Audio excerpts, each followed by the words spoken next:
and go talk about why you're voting no or yes. That's what we're relegated to in the United States House of free stuff.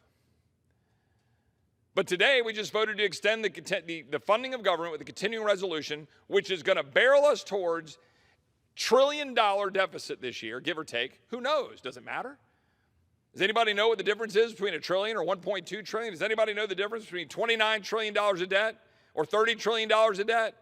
Nobody knows or cares in this chamber. Literally not a lick. We never talk about it. And then each side comes down on the floor and offers more spending for whatever their priority is. Defense, non-defense, mandatory spending, non-mandatory spending.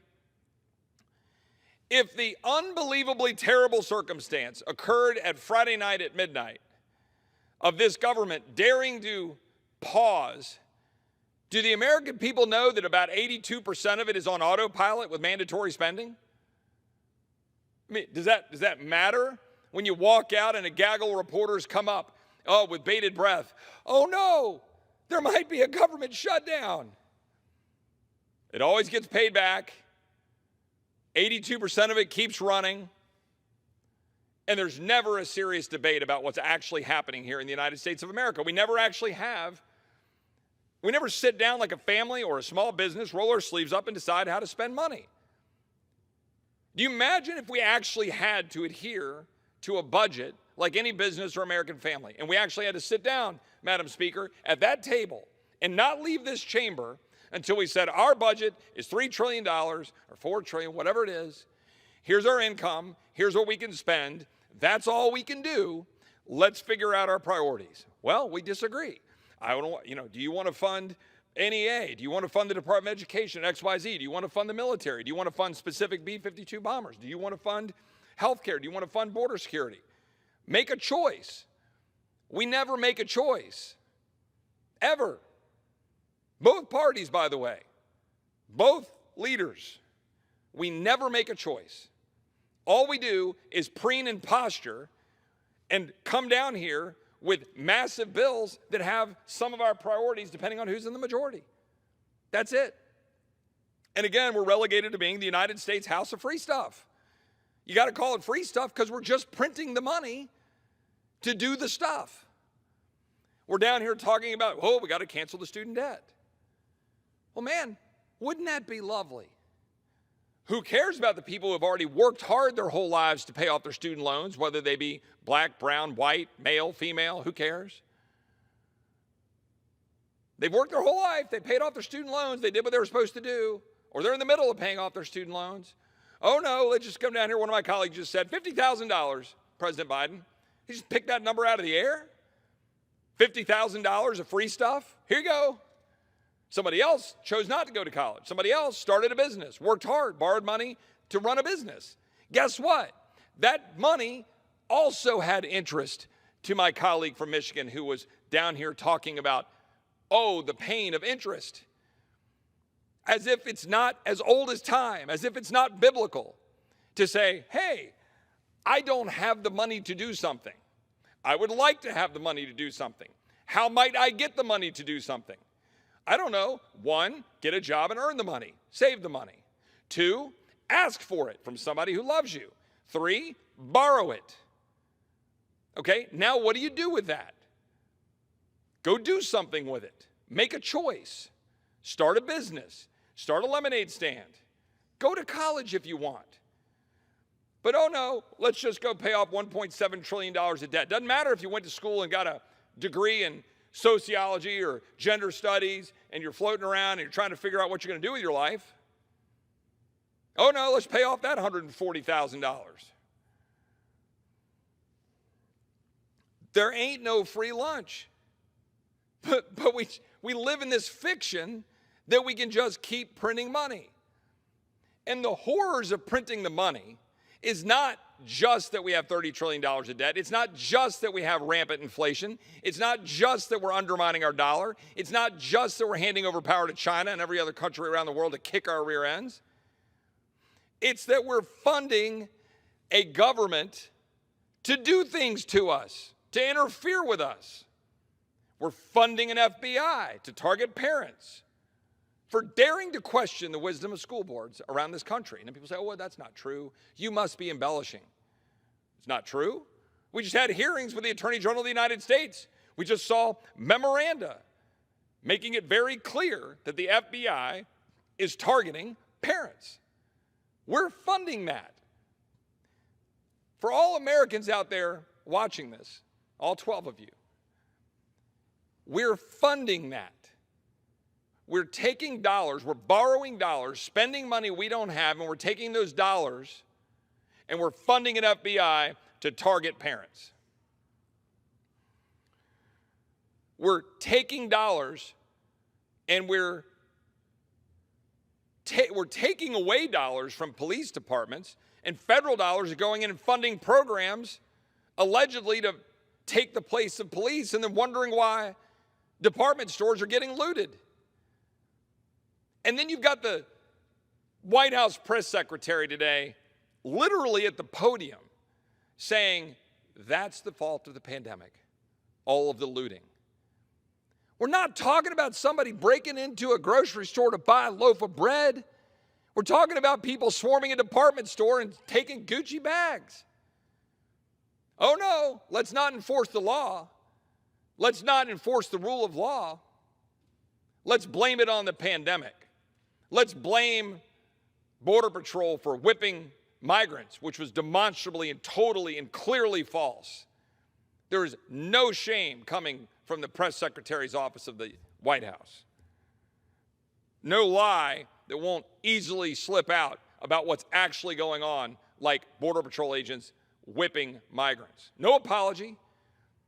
All of those Border Patrol agents down there on the front lines, dealing with COVID, dealing with being outmanned, outgunned, dealing with cartels, no apology. But here we sit in the United States House of Free Stuff, funding the Department of Homeland Security not to secure the homeland, funding the Department of Education not to educate our kids, other than to indoctrinate them to hate our country and to believe that they're racist for the color of their skin. $700 billion for a Department of Defense to now run climate training and to focus on chief diversity officers in the Department of Defense rather than focusing on, I don't know, blowing stuff up and killing people, which is what the Department of Defense, formerly known as the Department of War, is actually supposed to do. $11 billion for an Internal Revenue Service that took a record $4 trillion from the Americans last fiscal year.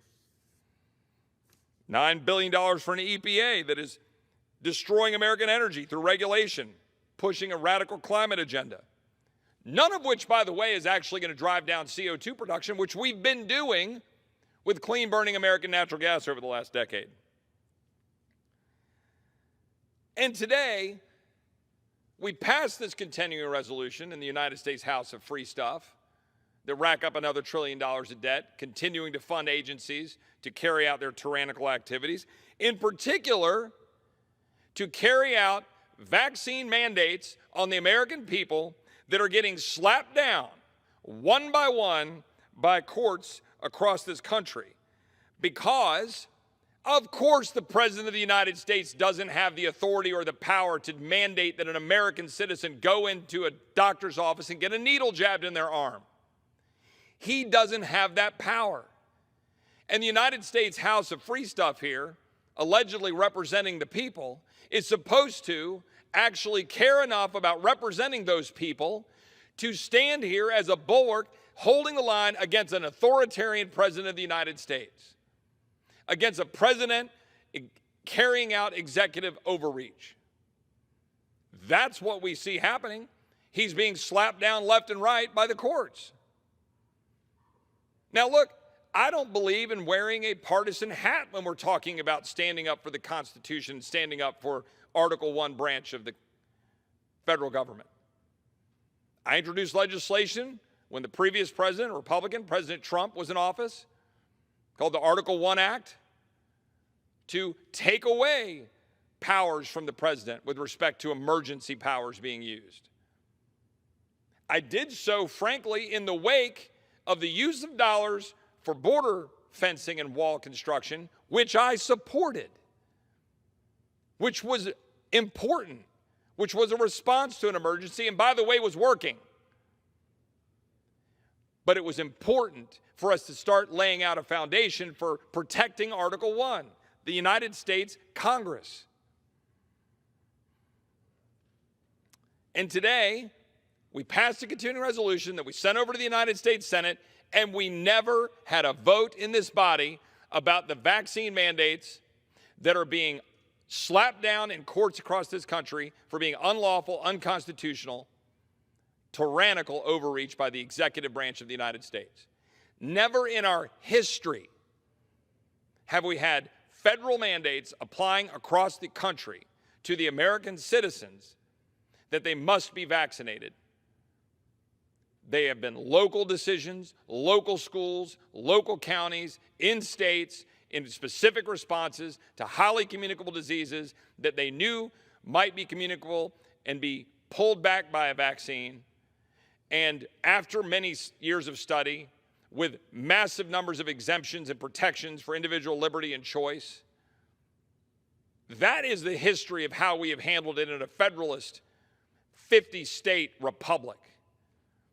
Not a decision by a president, or frankly, probably more likely the president's advisors, that the American people must be vaccinated, that a small business or a business of any size must vaccinate their employees. People act like, well, it's no big deal. And I want to direct my remarks here to my Republican colleagues. My Republican colleagues who today were perfectly happy to vote no on this CR. Yes, I'll go home and I'll give a speech. I voted no on this CR. I voted no because this continuing resolution had these terrible provisions in it. And yes, this continuing resolution had vaccine mandate funding, funding the Department of Labor and funding OSHA and funding the Department of Defense to carry out these mandates. I voted no, don't you know? So what? Who cares if you voted no? You vote no and you give a speech, pat yourself on the back. Good for you. Did you do anything to go stand with any of the senators who had a chance to actually do something with this? With the senators over there right now having a debate and trying to force a vote on an amendment to prevent the tyrannical application of vaccine mandates? Did my colleagues say, let's go round up and go over and stand alongside Mike Lee? Or did they hide behind the Article 3 judiciary? Did they hide behind the courts and say, well, let's let the courts sort it out? No, that's exactly what they did. Secure the blessings of liberty and the Constitution indeed by the supposed primary branch of government. And these have real consequences for real Americans, real lives. Hospitals in Massachusetts are already limiting elective procedures due to a critical staffing shortage. Do we care? Are we concerned about that? The New York governor issued an executive order that postponed elective surgeries in order to deal with the staffing shortage. Do we care? Are we concerned? The largest children's hospital in Wisconsin is struggling to treat victims of the BLM extremist who rammed his car through the Waukesha Christmas parade. Do we care?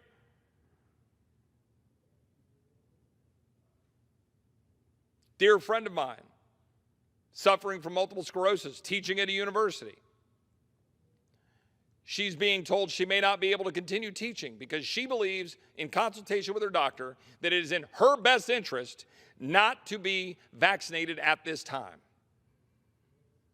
She should have the right and the ability to choose to do that for her and her family and her interest without coercion from an overextended federal government under an unlawful and unconstitutional mandate by the President of the United States. And this body, the Congress of the United States, should do its Article 1 job and stand up in defense of her and every other American who is facing losing their job at Thanksgiving and Christmas, or being discharged from the military of the United States that they proudly serve because they believe in their interest, in their own personal safety, their own health interest, that they should be the one to choose.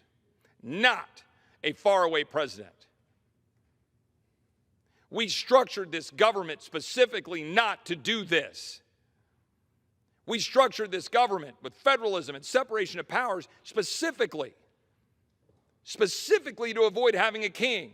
That man on the painting over on this wall in this House chamber, the first president of the United States, turned down being a king, turned down the monarchy, turned down a third term, because the founders knew why that mattered. The founders knew why separating powers and limiting powers mattered, because they saw and foresaw exactly what we're seeing today in this country and across the world.